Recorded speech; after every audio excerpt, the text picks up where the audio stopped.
नमः श्री गणेश तुमको महावीर प्यारे।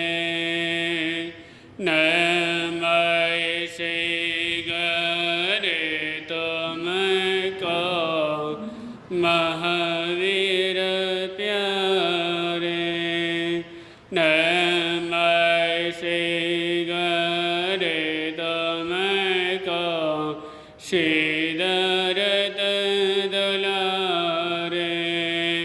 नमः श्री गणेश तुमको श्रीधर दुलारे। नमः श्री गणेश गणेश रे करता बांधाय। नमः श्री गणेश गणेश रे करता बांधाय। नमः श्री गणेश तुमको तीस लगे नादाय। नमः श्री गणेश तुमको तीस लगे नादाय। परम से अभावी दादा गुरुदेव श्री प्रिंस जी महाराज एवं परम पूज्य गुरुदेव के पावन चरण कलों में कोटि से वंदन अभिवंदन। उपस्थित धर्म पे बंधो, आपके समक्ष कुछ देर के लिए यही का नहीं परोपकार करें। इस संसार में सबसे मुश्किल काम कौन सा है? परोपकार करना। आज के समय हर व्यक्ति के पास, व्यक्ति के जीवन में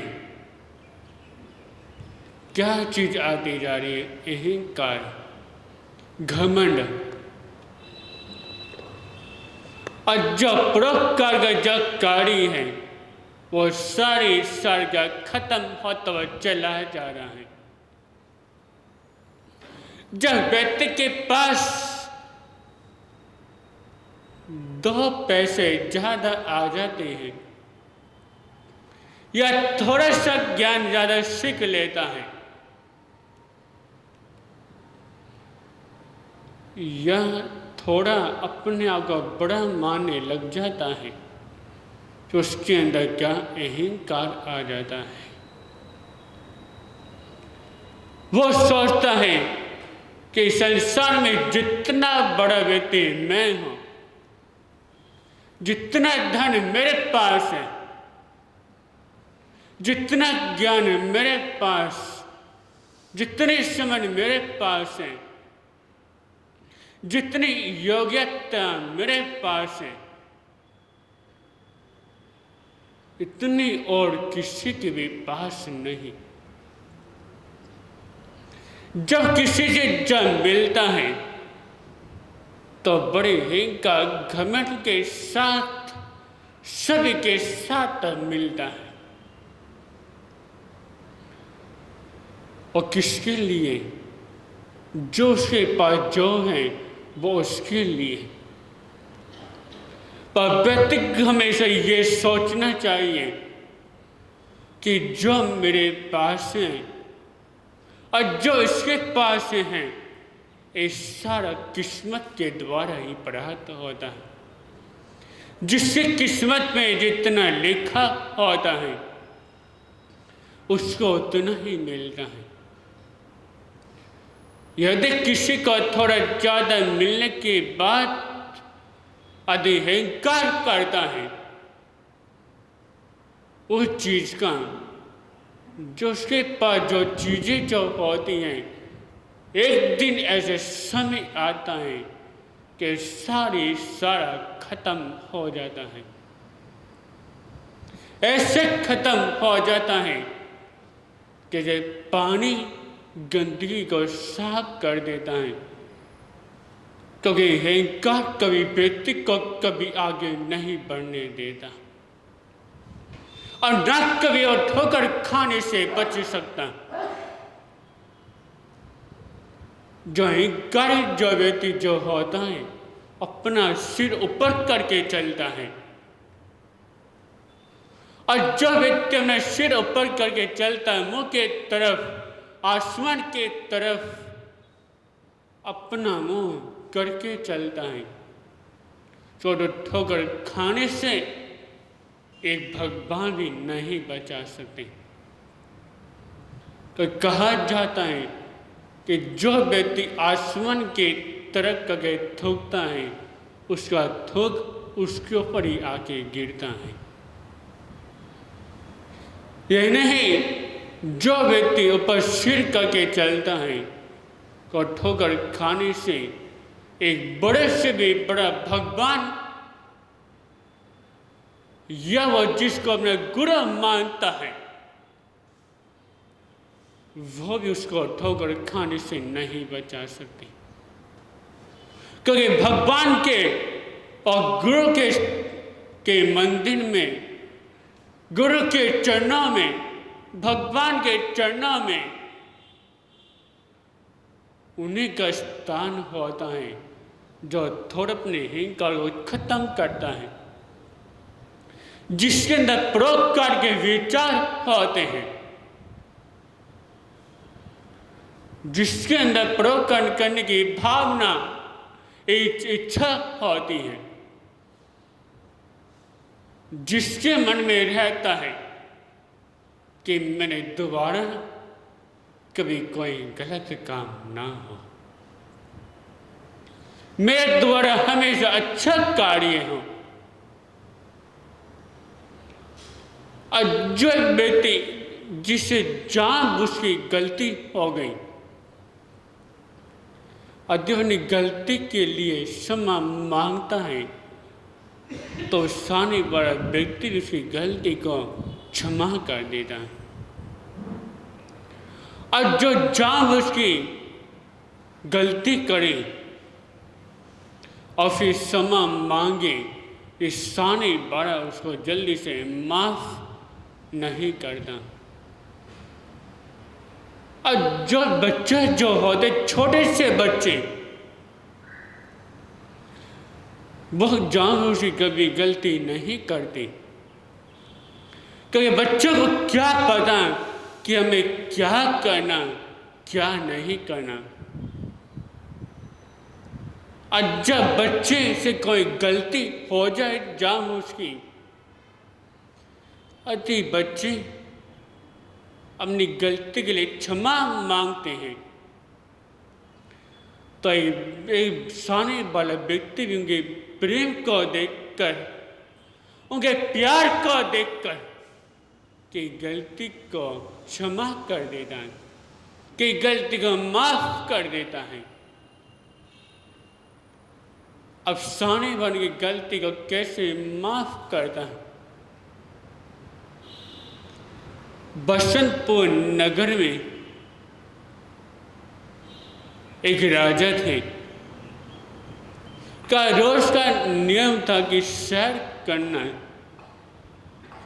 और सूर्य उदय होते ही वो राजा सैर करने के लिए निकल पड़े अपने राजमहल से। अब वो राजा आम के बगिया में घूम रहे थे। जब हम वहां पे जब कर रहे थे, तो वहीं पे कुछ बच्चे भी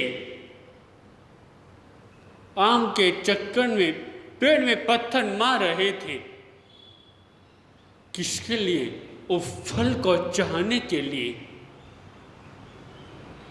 जिसका निशाना ठीक लग जाता, वो बच्चे अपने बड़े प्यार के साथ फल को उठाते, उसका स्वादन करते।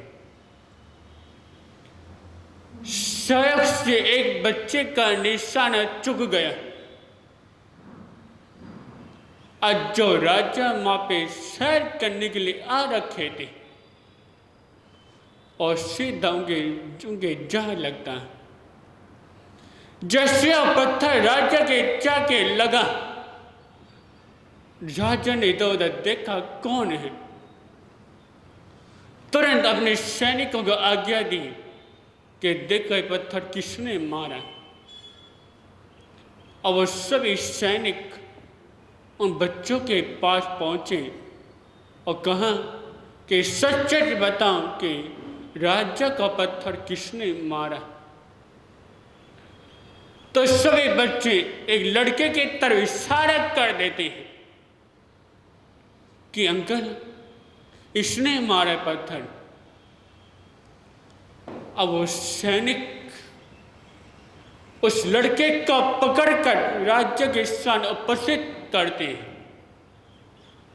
और लड़का तो बिल्कुल डर चुका था कि अब राज्य मुझे पता नहीं क्या सजा देंगे। बाबा गलती के अपनी क्षमा मांगता कि राजा मैंने जानबूझ के पत्थर नहीं मारा, मुझसे बड़ी भूल हो गई। और 10 सभी बच्चे फल चाहते थे, फल खा रहे थे,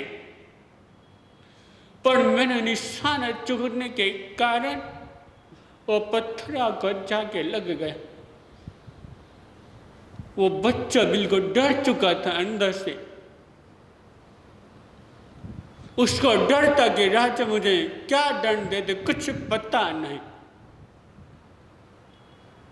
अब राजा ने सैनिकों को आज्ञा देते हैं कि सुनो, कल सवेरे से बच्चे को मेरे राजमहल में उपस्थित करना। उधर से बच्चा डरता हुआ अपने घर में पहुंच जाता। अगले दिन सूर्य उदय होते और सैनिक उस बच्चे को लेकर राज्य के सामने उपस्थित कर देते। अभी भी बच्चे के मन में डर बैठा हुआ था कि कल तो राज्य ने मुझे कुछ भी नहीं बोला, आज जरूर कोई ना कोई सजा जरूर देंगे। अपनी आंखों में आंसू लेता हूं, राजा के चरणों में गिर के बाबा क्षमा मांगता कि राजा मेरी गलती ले मुझे माफ कर दे। अब राजा का भी दिल भर आता उस बच्चे को देखकर, कल का वो सीने देखकर राजा का भी दिल भर आता है। राजा सोचता है एक वो पेड़, एक में मानव, एक पेड़ का जीवन देखो जो सभी के पत्थर खा के, सभी के डंडे खाने के बाद भी सभी को फल देता है, सभी को सब कुछ अर्पित करता है। और ये एक मानव होते हैं, सभी की जरा से गलती में सभी को की सजा देते हैं। मेरे से बड़ा जीवन तो, मेरे से बड़ा तो एक वो पेड़ी है। अब वो राजा उस बालक को उठा के उसकी गलती क्षमा कर देते हैं और तुरंत अपने मंत्री से कहते हैं इस बच्चे को फलों से भरा हुआ और हीरे पन्नों से भरा एक थाल दिया जाए। अब वो बच्चा अपना सामान लेकर, फलों का थाल लेकर, हीरे पन्नों से भरा थाल लेकर अपने घर में पहुंच जाता है। राजा के मन में एक परोपकार करने के भाव कब आए? जब उसने वो कल का सीन देखा। कि एक जीव होने के बाद भी उसके अंदर कितने प्रकार के काम, वैसे ही व्यक्ति का भी जीवन होना चाहिए। किसके तरह? एक पेड़ की तरह। हमेशा व्यक्ति के मन में क्या परोपकार करें।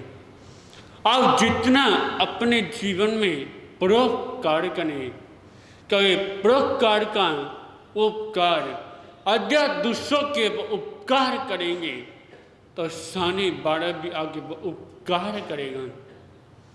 यदि जरा सा अहंकार कर दिया तो अहंकार के साथ को भी साथ में नहीं देता, क्योंकि अहंकारी का जीवन किसकी तरह? एक शैतान की तरह होता है और परोपकारी का जीवन एक देव के समान होता है। इसलिए हमेशा शैतान का रूप नहीं, किसका? भगवान का रूप धारण करें। अद्यम ने एक मानव का रूप धारण कर लिया तो अपना भी क्या भगवान का रूप बन जाएंगे। तो इसलिए अपने जीवन में ज़्यादा ज़्यादा परोपकार करें और दूसरों की मदद करें। तो आज इतना ही। ओम शांति।